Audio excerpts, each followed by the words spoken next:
Romanos capítulo 12.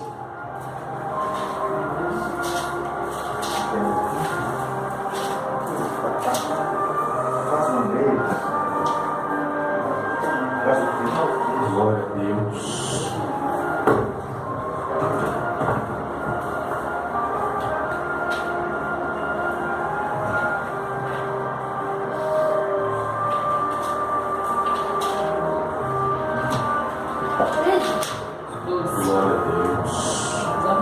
Amém? A partir do verso de número 3, diz assim, Romanos 12, 3: Porque pela graça que me foi dada, digo a cada um dentre vós, que não pense de si mesmo além do que convém. Antes pense com moderação, segundo a medida da fé que Deus repartiu a cada um. Porque assim como num só corpo temos muitos membros, mas nem todos os membros têm a mesma função. Assim também nós, conquanto muitos somos um só corpo em Cristo e membros uns dos outros. Amém? Amém. Pode se assentar. Mas dá uma glória para Jesus. Aleluia a Deus. Aleluia. Glória a Deus. Glória a Deus. Feche os seus olhos nessa hora. Peça ao Senhor para falar o seu coração em nome de Jesus. Soberano Deus e eterno Pai, Deus, em nome de Jesus, eis-nos aqui mais uma vez. Ó Deus, fale conosco, nos abençoe através da Tua palavra, porque só o Senhor, Deus, só o Senhor tem as palavras de vida eterna, no nome santo e poderoso de Jesus Cristo, e você diz amém. Amém. Amém? Glória a Deus. Irmãos, nós lemos aqui um trecho da carta que Paulo escreveu aos Romanos, a igreja que estava em Roma. E Paulo então começou a ver que isso não estava acontecendo apenas em Roma, mas também nas demais igrejas, como na igreja de Corinto. Paulo começou a perceber que a igreja ainda não tinha compreendido que eles eram um corpo. Diga, eu sou o corpo de Cristo. E Paulo ele dá várias orientações, tanto para essa igreja, quanto para a igreja de Corinto, quanto para as demais igrejas, a ponto de aparecer alguns comentários de alguns dizerem eu sou de Paulo, outros dizerem eu sou de Apolo, e outros dizerem eu sou de Cristo, a ponto de Paulo dizer, porventura está Cristo dividido? Ele começa a dizer para aquela igreja, ele diz bem claramente, um planta, o outro rega, mas é Deus quem dá o crescimento. Aleluia a Deus. Aleluia. A igreja de Corinto começa a se dividir, como também nessa igreja em Roma. E Paulo então ele dá uma orientação sobre a divisão que estava acontecendo. E Paulo então ele deixa, principalmente para a igreja de Corinto, dizendo que é necessário, é o quê? Necessário que haja essa divisão. Mas como assim, pastor? Ele diz, é necessário que haja essa divisão. Por quê? Porque assim os verdadeiros se manifestarão, aqueles que compreendem que são corpo de Cristo nessa terra. E dentro desse texto que nós lemos, Paulo vem nos mostrando algumas coisas, nós temos que compreender o porquê nós somos o corpo de Cristo e como nós temos que nos comportar como o corpo de Cristo. A primeira orientação de Paulo é que ele diz: olha, não pense de si mesmo além do que convém. Não pense de si mesmo além do que convém. Ele começa a dizer que nós somos um corpo. E um corpo, ele tem vários membros. Ele tem vários membros. Mas todos os membros têm uma função. Então um corpo não é construído somente de olhos. Em uma de suas cartas ele diz: porventura, se o corpo for todo olho, onde estará a mão? Onde estará o pé? Então o corpo não é todo pé nem todo mão, mas são vários membros, e todos esses membros unidos, eles formam um corpo. Então ele começa a dizer: não pense de si mesmo além do que convém. Ou seja, um membro não deve se exaltar a si mesmo. Ele não deve se exaltar, ou seja, se achar melhor do que os outros, e também não se achar pior do que os outros. Mas ele diz: pense com moderação. É entender que eu não sou melhor do que ninguém. Aqui não tem ninguém melhor do que ninguém. A única coisa que nos difere aqui são a chamada hierarquia. Tem um pastor, tem o seu corpo de obreiros e, por consequentemente, a membresia. Mas em todos nós somos membros de um só corpo. Então não tem ninguém melhor do que ninguém. Só porque fulano. Não, meu irmão. Independente de onde você mora, quanto você ganha, se você é azul, amarelo, branco, não importa. Todos nós somos para Deus iguais. A Bíblia diz que Deus não faz acepção de pessoas. Não faz. Nesse quesito a corpo, Deus não faz acepção de pessoas. A única acepção de pessoas que Deus faz é a acepção de pessoas para usar. Por quê? Porque são poucos que querem ser usados. Muitos se contentam em apenas vir, se assentar e pronto. Está errado, pastor. Eu vou perder minha salvação por isso? Não. Mas tem pessoas que você vê que Deus usa de uma forma tremenda, que Deus usa grandemente. Aí alguém olha: mas será que Deus gosta tanto? Não, meu irmão, é porque ele se dispôs. É porque Deus viu nele alguém que decidiu ir além. Alguém que decidiu ser um instrumento muito usado na mão de Deus. Porque Deus pode usar todos nós. Deus pode usar todos. Até uma criança. Eu entendo uma coisa: a Bíblia diz que Deus, quando Jesus fez o primeiro milagre da primeira multiplicação, apareceu uma criança ali que se dispôs a ser usada como um milagre. Ele levou 5 pães e 2 peixinhos. Então, no meio daquela multidão, apenas uma criança entendeu: eu vou levar isso aqui, mas eu sei que algo pode acontecer. Quando pediram para ele, os 5 pães e os 2 peixinhos, ele poderia ter dito: não, isso aqui é minha merenda, isso aqui é meu lanche que eu trouxe, não trouxeram problema seu. Não, mas ele colocou o que ele trouxe à disposição para que Deus operasse o milagre naquele lugar. Então Deus usa quem Ele quer usar, mas Ele vai usar quem Ele quer quando a pessoa se dispor.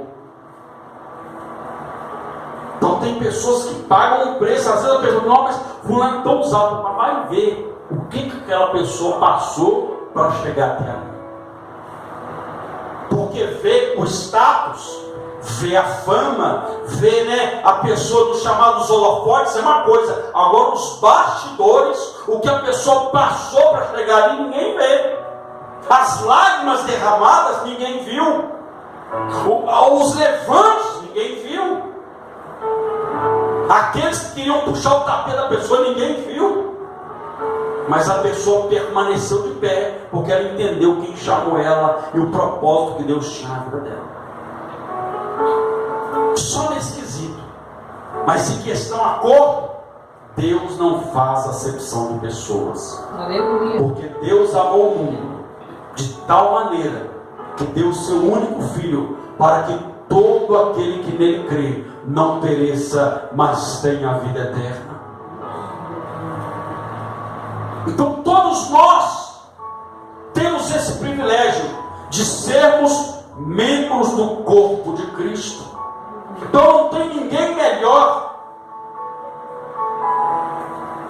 Só ninguém não pense de si mesmo além do que convém. Ou seja, não podemos nos exaltar, achar melhor que ninguém. A Bíblia diz lá no livro de Lucas, no livro de Mateus, perdão, que houve um homem fariseu e houve um homem publicano que chegaram ao templo para orar. A Bíblia diz que o fariseu foi orar, levantou os olhos para o alto e falou: Deus, graças eu te dou. Eu te dou graças, porque eu não sou ladrão, eu não sou roubador, eu não sou isso, eu não sou aquilo, e eu não sou, e ele ainda falou, eu ainda não sou igual a esse publicano aí. E eu jejuo toda semana, eu devolvo o dízimo. E foi falando. De repente veio o publicano, se ajoelhou, se colocou diante do Senhor em oração, e a Bíblia diz que ele não ousava nem olhar para o céu, e ele batia no peito e dizia: miserável homem que sou, tem misericórdia de mim, Senhor. A Bíblia diz que esse aí que se humilhou, ele desceu justificado. E Jesus termina o capítulo 18, né, dizendo que aquele que a si mesmo se exalta será abatido, mas aquele que a si mesmo se humilha será exaltado.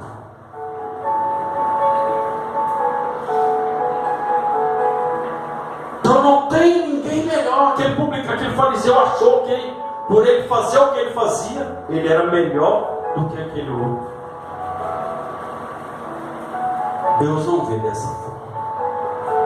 A Bíblia diz que Deus não despreza um coração quebrantado. Então o membro, ele tem um coração quebrantado. Ele entende que na casa de Deus, no reino de Deus, no corpo de Cristo, ele não é melhor do que ninguém. Ele não é.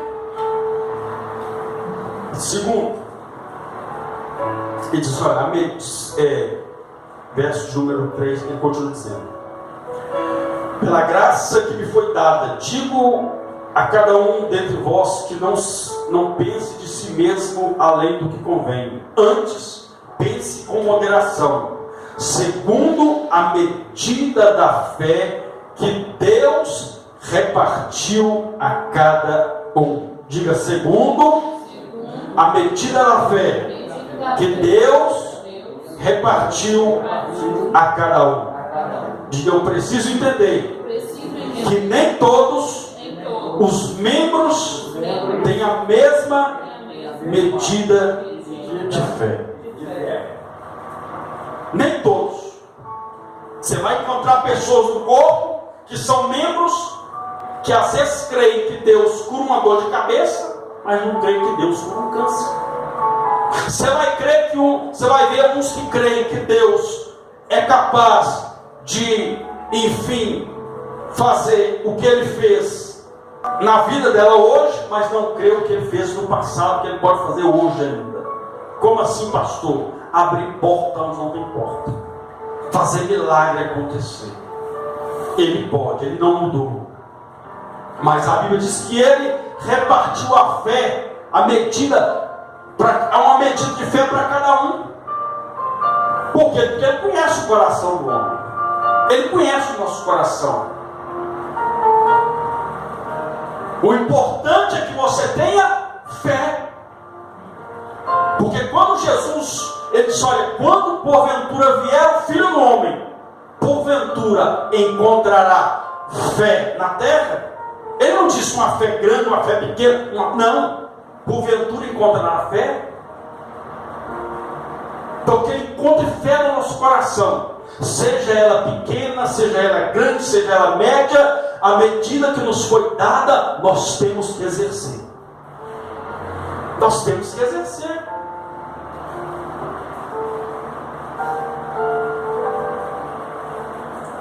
Só que Deus, ele se alegra, não que ele fique triste com aquela pessoa que não crê em certos tipos de coisas que Deus pode fazer. Deus não fica triste, mas Ele quer que nós venhamos ter essa fome, a chegar para Ele com humildade, como os discípulos chegaram, porque eles viram Jesus fazer grandes milagres, eles viram Jesus operar grandes maravilhas.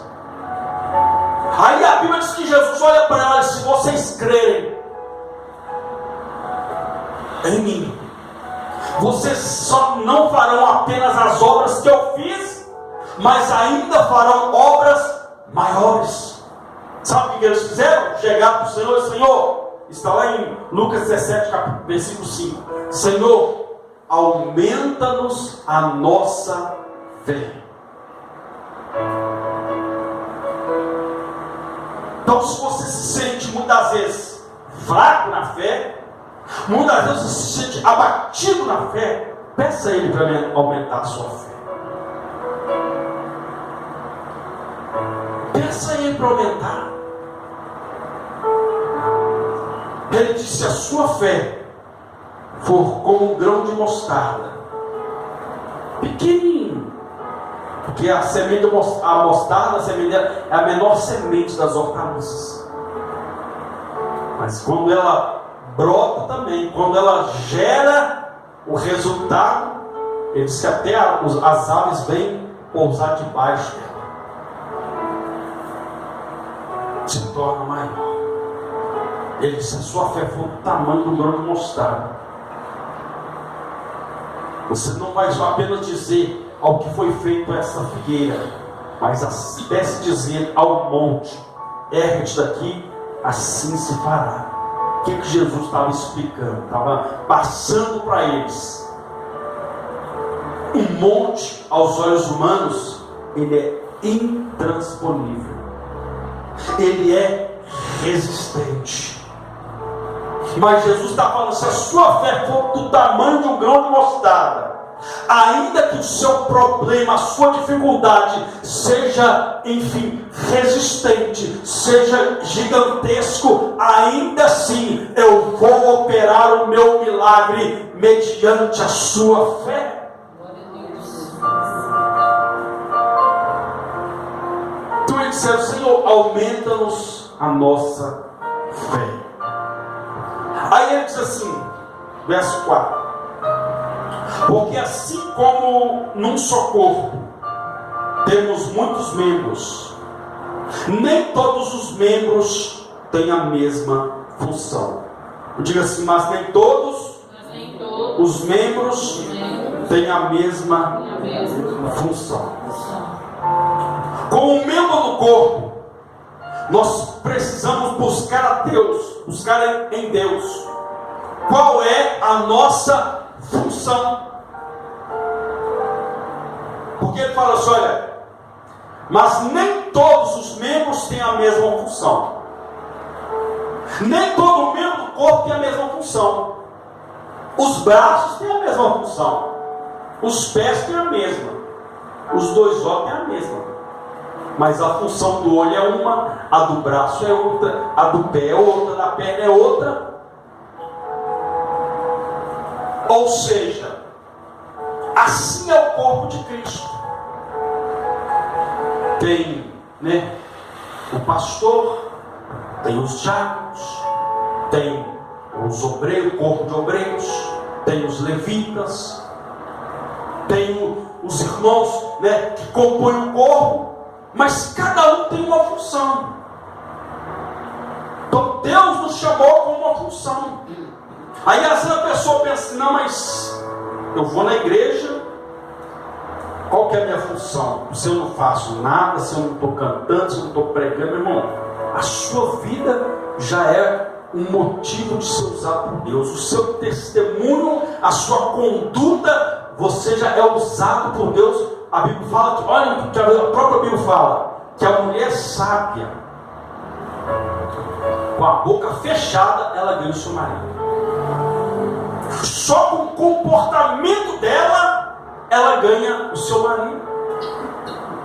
Às vezes com a sua conduta, tem pecado. A Bíblia fala que nós somos uma carta que o mundo observa. Nós somos tão rodeados por tão grande nuvem de testemunha. Ou seja, muitas pessoas estão te olhando, estão nos olhando. Então a nossa conduta faz com que nós venhamos ser usados por Deus. O nosso comportamento, o nosso testemunho. Ele está falando, olha, nem todos os membros têm a mesma função. Mas ele falou, não tem a mesma,